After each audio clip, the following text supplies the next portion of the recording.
Hi, and welcome back. Are you curious about what it's like to retire to Dijon, live there full-time, or just explore it short-term? In this video, I'll share my impressions after 1 week of living in Dijon. Whether you're considering it as a potential retirement spot, a longer-term home, or simply a temporary travel destination, this video will help you make an informed decision. I'll cover why I chose Dijon, how accessible it is, my thoughts on the neighborhood that I stayed in, and my overall experience. I'll also dive into the average cost of living, goods, and services here.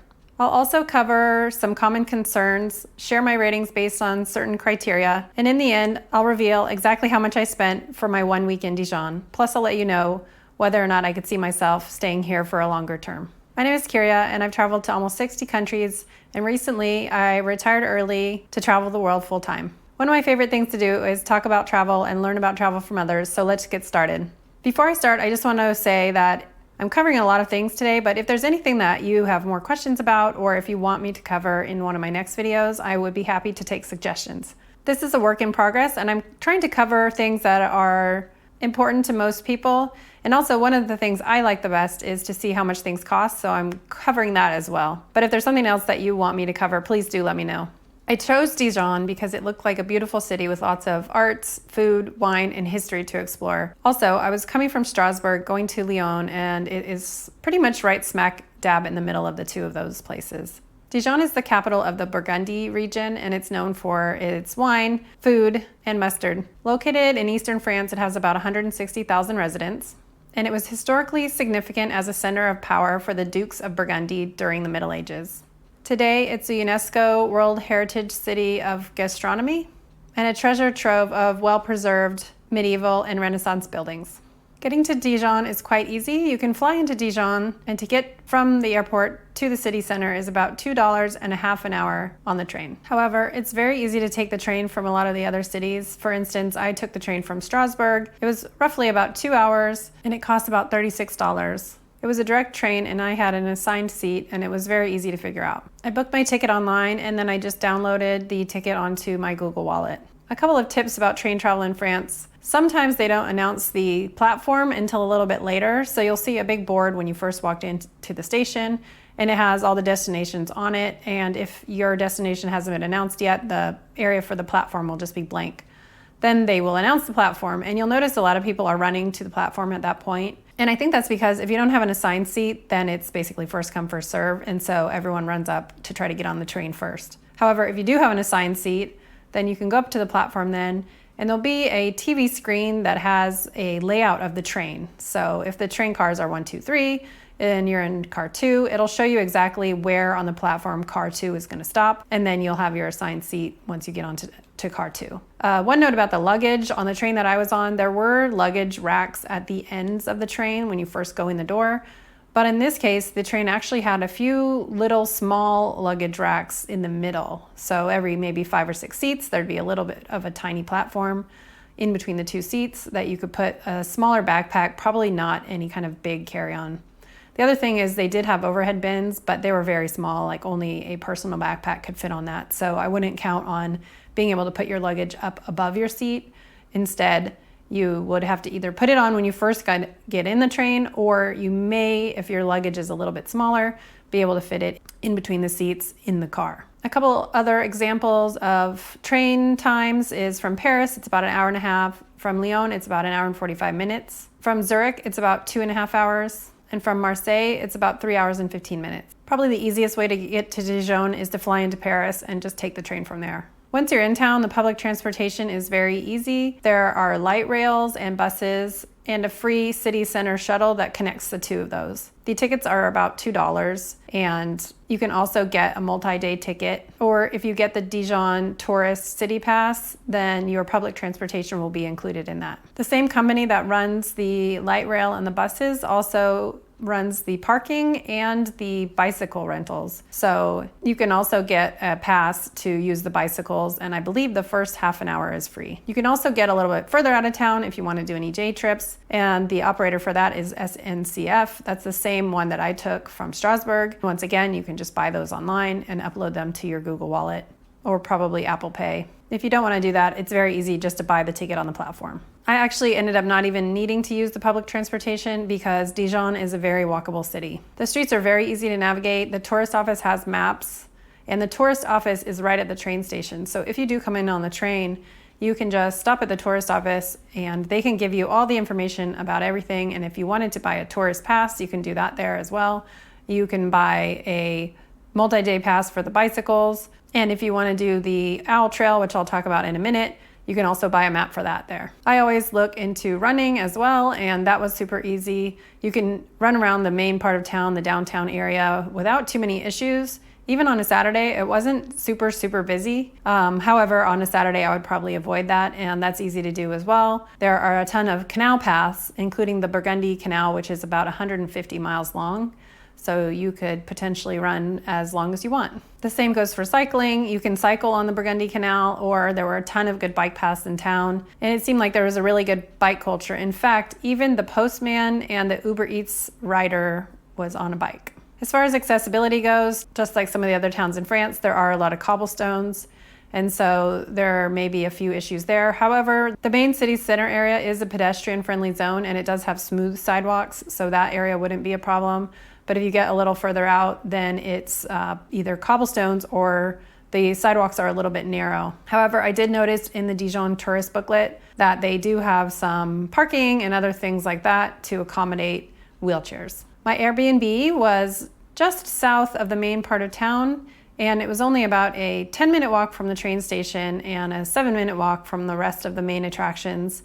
And even the Burgundy Canal, which was a little bit further out, it was only about 1.5 miles from that. It was perfectly located. I couldn't have asked for better. It was a 1-bedroom apartment on the first floor of a building, and it cost me $317 for the week. Let me give you a quick little tour, and then I'll come back and give you some more information.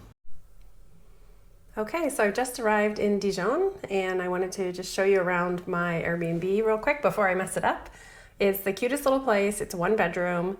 And it's perfect for me. It's not very big, but it's very typically French in the smallness, but it doesn't bother me at all. The lady also was super cute, super nice. She didn't really speak English, and my French is très mal. And we muddled through it and got our points across, but we were both joking that neither of us has taken the other language, each other's language since school, so we're both a bit rusty. But so we got that point across. But anyway, so let me just show you around real quick. First, we have the kitchen, and it has, one of my criteria is always that there's a stove. I mean, I can live with just a microwave, but I'd rather not. So 2-burner stove, refrigerator, and a microwave. And she's even included some few little spices and stuff, which is nice because I'm only staying here a week, so I hate to have to buy and lug things around if I don't have to. I love the color scheme. This is kind of what drew me to this place. You know, you can't judge a book by its cover, but sometimes a good color scheme really does make your eye draw to it. So nice little kitchen. There's a kettle and coffee pods and a coffee maker, some tea, and she's provided a little bit of that, but I do definitely need to go grocery shopping. Heat, which is nice. It's been pretty cold here. And little table, 2 people, comfortable couch. Tested that out. And English channels as well as French channels. I haven't tested that out yet. I don't really watch a lot of TV, but this is my favorite room. This is obviously the bathroom. Oh, one thing that we don't have so much in the States is a towel warmer, which is pretty common in Europe, and I really love the concept. So I'm gonna warm the towels there, and then this is really fun. So the shower, it has its own little room, and isn't that funky? Look at that. That's some funky stuff. So definitely colorful. There is a washer and a dryer. That's the other thing. I am not a big fan of those all-in-one machines. They save space, but it takes forever to dry your stuff sometimes. And this is my favorite room. Ta-da! Isn't this cute? You have like your own executive office for the toilet. And then just a little armoire. She even included Q-tips and tissues, and I mean, it's just the cutest. It's just the cutest. Plus, isn't this cute? Look, more Q-tips. I mean, I love these little like touches, and the furniture. It's just fun. It's just fun. It does make a difference when there's just a little bit of character to it, not just a corporate Airbnb kind of thing. Another thing they have a lot in Europe is they have this, because like this building, even though I'm on the first floor, has a walled gate on the outside that needs to be opened. So, yeah, it's a little bedroom. Very simple. If I would have rented this apartment for a whole month, it would have cost me about $1,000. And that would have been in January when I was there, but I did look into it. And if you're going to rent a place for a month in the summer, it's roughly not that much extra, actually. It's about $1,000 to $1,200. If you're gonna stay longer and you want a long-term furnished rental in the same area, that goes for about $1,000. And if you're looking for a non-furnished rental for a longer term period, that's running about $500 to $700 a month. From my apartment, there was a grocery store within about a 1-minute walk. And then the best part is I had a boulangerie right across the street that had really good baguettes. I also had bars and restaurants literally right next door. However, despite that, it wasn't loud at all. The only thing I could hear sometimes were the church bells, but that wasn't even really annoying. As far as green space goes, I did walk around the botanical garden a little bit, which was nice. But other than that, I mostly went onto the Burgundy canals. There is a lake outside of town, which I think would be nice in the summer, but since it was winter, I did not visit it. As far as money goes, it was very easy to use my tap to pay, whether it was my card or my phone, except for my daily bread, I did use cash for, since it's only about €1. As far as safety, and especially being a solo traveler, I felt completely safe in Dijon. Interestingly enough, the numbers for Dijon are actually worse than Strasbourg. According to Numbeo, Dijon has a crime index of 54, and in this case, lower is better. And it has a safety scale of 45, which in this case, higher is better. And if you recall from my last video, I mentioned that Strasbourg has a crime index of 40 and a safety scale of about 59. So Dijon is actually less safe with more crime than Strasbourg. As far as community goes, there's an expat in Dijon group. There's also an English-speaking group in Dijon on Facebook, but I didn't join either of those since I was only there for a week. As far as language barrier goes, if you stay in the city center and you're only in Dijon for a couple of days, you will have no problems. In the main museums, the signs are in English and French, and in most of the restaurants in the center, the servers are fairly young and most of them speak English. You can also get tours in English. However, and like I always say, even if you're only here for a couple of days, it is definitely worth learning how to at least say hello, goodbye, please, thank you, and do you speak English? I was in Dijon in January and it was below freezing, but the normal low is around freezing and the normal high is around 80 degrees. So it's actually doesn't normally get too cold or too hot. There are no issues with access to medical care or food and water safety.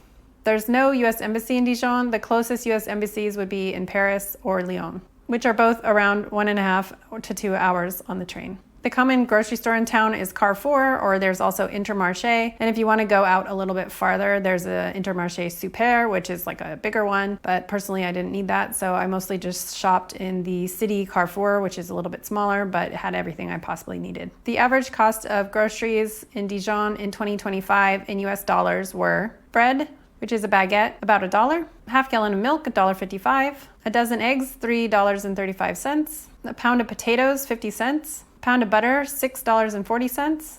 A pound of pate, I mean, why not? $6.50. A pound of pasta, $1.16. A pound of cheese, $4.50. And then as far as going out to eat, average lunch is about 20 to 30 euros, and the average dinner is about 30 to 40 euros. And just a tip about going out to eat in France, which I don't think I mentioned before, but they usually have a price fixed menu, which is 2 to 3 courses. And they do that at lunchtime and dinner time. And generally the restaurants are only open from about noon to 2 for lunch. And then they open back up around 7 to 9 or 10 for dinner. And basically you'll get a appetizer, a main, and sometimes dessert for that price. So The best bang for your buck is lunchtime. If you go at lunchtime, you can get 2 or 3 courses for roughly $20, and sometimes it's even less. So it really just depends on where you go. But oftentimes when you are walking along, you'll see the sandwich boards sitting outside, and you can kind of shop and see which ones look the best. I like this, especially as a solo traveler, because I want to try everything, but I don't want to have to order 3 or 4 different things. So it actually works out great if I can just have all 3 things right in one meal. I went for lunch and I had 2 courses plus a 25 milliliter bottle of wine, which is roughly about 2 small glasses, and it cost me $24 in total. Okay, let's talk about attractions in Dijon. There are so many attractions in Dijon, and the best thing is that a lot of them are free. So I will go over some of those now. One of the ones you've probably heard about already is the Owl Trail. So this is a walking path that goes past 22 different attractions. And if you go to the tourist office when you first get into town, you can buy a map that has the map and also all of the list of attractions and some information about them. I think it's really well worth getting it. It's €4. And then you can just go and take yourself on a walking tour, and you can stop as long as you want at a lot of these places. And a lot of them are worth stopping in. The first one is the Église de Notre Dame, or the Church of Notre Dame. And this is a beautiful old building. You can go inside for free. It has beautiful stained glass windows, and I even went in on Sunday, and the organ music was really nice. It's just a really nice building. It's an old Gothic building. It has a bunch of chimeras sticking out from it, and it's just, you can walk all the way around it. It's a really nice building. Plus, it has the owl on the side, and if you go and touch the owl with your left hand while you hold your hand on your right hand on your heart, you're supposed to have your wish granted if you make a wish. So you have to go and do that. And I believe on the Owl Trail, it's number 9 or something, and don't quote me on that, but it's not number 1. But I think maybe starting there actually makes more sense. So you can go, you can touch the owl, you can look at the church, and then you can carry on in the circle. The only reason you would maybe start on number 1 is it's closer to the tourist office. But if you're gonna go to the tourist office at the beginning and then go check into your, Airbnb or whatever, then I say go to the church first. It's just beautiful. It's worth spending some time at. The next one is the Philip the Good Tower, which is Philippe le Bon. He was one of the Dukes of Burgundy, and you can climb up into the tower, and it's 316 steps, and you get a really, really nice view of the city. And it costs €6. You do have to buy your ticket in advance at the tourist office, and then you will get a tour. And in my case, pretty much my whole group was French, so the lady did the tour in French, and then afterwards she would explain it to me separately. So I don't know if she does that every time, but basically they do speak English, and they can give you an English tour. It's well worth the €6. And now, let me talk about some of the free ones. So most of the museums in Dijon are free. The first one is the Museum of Fine Arts, or the Musée des Beaux-Arts, and it is housed in the former palace of the Dukes of Burgundy. And its main attraction are the tombs of Philip the Good and John the Fearless. It also has a bunch of Egyptian artifacts and some artwork from various centuries. It's worth going into, especially if you're there in January. It's quite cold out, so anything that's inside is even better, but it is worth going and seeing. And the signs are in both English and French in this case. Plus, if you need to use the bathroom, there's a bathroom downstairs, which is quite nice, and there are lockers to put your things in. In addition to that, these museums are also free. The Museum of Natural History, the Rude Museum, the Archaeological Museum, the Museum of Burgundian Life, the National Museum, the Frac Museum, and the Botanical Garden. The Contemporary Arts Museum is free on Fridays, but otherwise it only costs €5. Another must-see is Les Halles, which is the market. It's a big enclosed market that's only open on Thursday, Friday, Saturday, and Tuesday from 7 a.m. to 1 a.m. And inside is a bunch of people selling meat, cheese, bread, vegetables, and much, much more. You can even get a little coffee. There's a place in the very center. You can get a little coffee or a glass of wine, and you can just sit and people watch. It was really fun. I didn't actually need to buy anything, unfortunately, but it was really fun just to watch the locals do their grocery shopping. And then outside of Les Halles, around it, there's a bunch of different restaurants. So you can go in the morning, do a little bit of shopping, and then go and have lunch at noon when the restaurant's open and get your $20 plat du jour. If you want to splurge a little, there are tons of winery tours, eating tours, wine courses, And you can even go and ride a bike around the wineries from place to place, which is probably what I would have done if the weather was a little bit warmer. If you want to splurge a lot, Dijon has 6 one-star Michelin restaurants and 1 2-star Michelin restaurant, and is well known for its food and wine. And as a side tip, there's a rating that's a little bit lower than 1 star called a Bib Gourmand, which basically is a little bit less expensive and didn't quite make 1 star, but it's still excellent food, and Dijon also has 5 of these. You can also do wine education classes, hot air balloon rides, and cooking classes that cost well into the hundreds of dollars. A few foods you might want to try: beef bourguignon, burgundy wine, mustard, and my favorite thing, baguette. So everywhere I go, I always find my favorite one. And my favorite one in Dijon that I found was right next to the Church of Notre Dame, and it was called Eau Délice de la Chouette, which is the name for owl, chouette. Okay, now we're to my favorite part, and that is how much did I spend for 1 week in Dijon. As I mentioned, for accommodation, I spent $317. For dining out, I spent $25, and that consisted of the 1 lunch out, which I already mentioned, which was about $24, and then a pastry, which was $1. For entertainment, I spent $6, which was the tour of Philippe Le Bon. For groceries, I spent $33. For transportation, I spent $63, and that included the $36 ticket to get me from Strasbourg to Dijon, and then 1 ticket to get me to Beaune, which was a day trip, which is about a half an hour away from Dijon. And then last but not least are my fixed costs. And the way that I do these is this is basically my phone, my health insurance, my credit card fees, subscriptions, VPN, anything that I pay for either by the month or by the year. When I don't stay a full month, I prorate it out, and it's roughly about between $13 and $14 a day. So in this case, it came to $96. And that brings my grand total to $542, which is roughly about $77 a day. So as you may know from some of my last videos, my goal is to spend less than $80 a day. So in this case, I made it. Other cases I didn't. So we'll see how it washes out once time starts to trickle along. But I'm pretty happy with that. And actually, I was quite surprised at how inexpensive Dijon was. So last but not least, could I live here? And I think the answer to that question is yes. It is a quiet town, so there isn't a lot of lively stuff happening all the time like there might be in Paris or Lyon. But I actually like that. I like the little bit of a more small town feel, even though it's still, almost 200,000 people. It was very charming. It was inexpensive to live. And I really liked the fact that I could pretty much walk everywhere, or there were tons of options for running and cycling, and it was easy to get the train to outer regions as well as further places like Paris or Strasbourg. I love the food and wine scene and the fact that I could eat out for just a few dollars, or if you want to splurge, you could easily spend hundreds of dollars. And it's really just a very charming town. However, if you're just a tourist and you only want to do the touristy things, I think you could come here for just about 2 or 3 days, and that would be enough time to see everything that you need to see. But if you're looking to settle in and get to know a place, I think it would be a great option to consider. If you found this video helpful, be sure to watch this video where I break down everything that I did to get ready to travel full-time. Also, in my next video series, I will be talking about the month I spent in Lyon. I will break this series into 3 different videos. The first one will be my first impressions plus some initial information about the city. The second one will be a destination guide. And the third one will be my final thoughts and a cost breakdown of everything that I spent.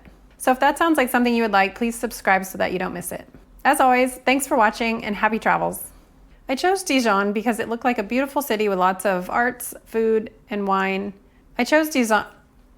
Bleh.